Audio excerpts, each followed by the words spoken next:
ಎಷ್ಟು ಗ್ರಾಮ್ ಬಂಗಾರ ಆಲ್ರೆಡಿ ಹಾಕ್ಬಿಟ್ಟವ್ರಲ್ಲ. ನಿಮ್ಗೇನಾಯ್ತು? ಕೇಳಿ ಬೇಕಾರೆ ಸರ್ ಹೇಳಿ. ಗಿಲ್ಲಿಗಿಂತ ದೊಡ್ಡದು ಯಾವ್ದು ಇಲ್ಲ. ಅವರೇ ಬಂಗಾರ, ಅವ್ರಿಗೆ ಯಾವ ಬಂಗಾರ?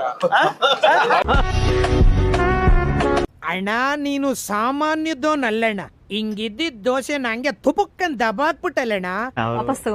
ವಾಪಸ್ ತಗೊಂಡ್ರು ಅನ್ನೋದಕ್ಕಿಂತ ಹಾಕಿದ್ರು ಅಷ್ಟೇ. ಇದಕ್ಕೆ ಫೋಟೋಗೆ ಗೋಲ್ಡ್ ಅಂಗಡಿಯಲ್ಲಿ ಇನಾಗ್ರೇಷನ್ ಅಲ್ವಾ, ಅದಕ್ಕೋಸ್ಕರ ಹಾಕಿದ್ರು ಅಷ್ಟೇ. ನಾನು ಹಂಗೆ ಅನ್ಕೊಂಡ್ ಇದೇನಪ್ಪ ಇಷ್ಟೊಂದೆಲ್ಲ ಆಗ್ತಾವ್ರೆ, ಕೈಗೆ ಉಂಗ್ರೆ ಎಲ್ಲ ಆಗ್ತಾವ್ರೆ, ಬ್ಯಾಡ ಮಾಡಿದ್ರು ಇಷ್ಟೊಂದ್ ಚೈನ್. ನನ್ನ ಲೈಫಲ್ಲೇ ಫಸ್ಟ್ ಹಾಕಿದ್ದು ಒಂದ್ ಸಣ್ಣ ಒಂದ್ ಉಂಗ್ರೆ ಇತ್ತು. ತಿಂದ್ಬಿಟ್ಟು ಮನೇಲಿ ಬೇರೆ ಏನ್ ಕೆಲಸ ಇರಲ್ಲ, ಇಲ್ಲಿ ಬಂದ್ ನಿಂತ್ಕೊಂಡು ಹೋಗೋ ಬರೋರ್ನೆಲ್ಲ ತರಲೆ ಮಾಡ್ಕೊಂಡು ಪೋಸ್ ಕೊಡ್ತಿರ್ತಾರೆ ಬಡ್ಡಿ ಮಕ್ಕಳು. ಅಷ್ಟೇ ತಂದ್ ಬೆಳ್ಳಲಿ ಇಷ್ಟೊಂದು ಹಾಕ್ಬಿಟ್ರಲ್ಲ, ನನಗೆ ತಲೆಯಲ್ಲೇ ಕೆಟ್ಟಾಯ್ತು. ಕೊಟ್ಬಿಟ್ರೆ ಏನ್ ಮಾಡೋದು ಅಂತ ಆತರ. ಆಮೇಲೆ ಕೇಳ್ತಾ ಇಲ್ವಲ್ಲ, ಮೋಸ್ಟ್ಲಿ ನನಗೆ ಇರ್ಬೇಕು, ಕೇಳ್ತಾ ಇಲ್ವಲ್ಲ ನನಗೆ ಇರ್ಬೇಕು ಅನ್ಕೊಂಡ್ ಆಮೇಲೆ ಏನ್ ಮಾಡ್ದೆ ಗೊತ್ತಾ, ಎತ್ತು ಒಳಕ್ ಹಾಕಂದ್ ಗುಂಡಿ ಹಾಕಿ.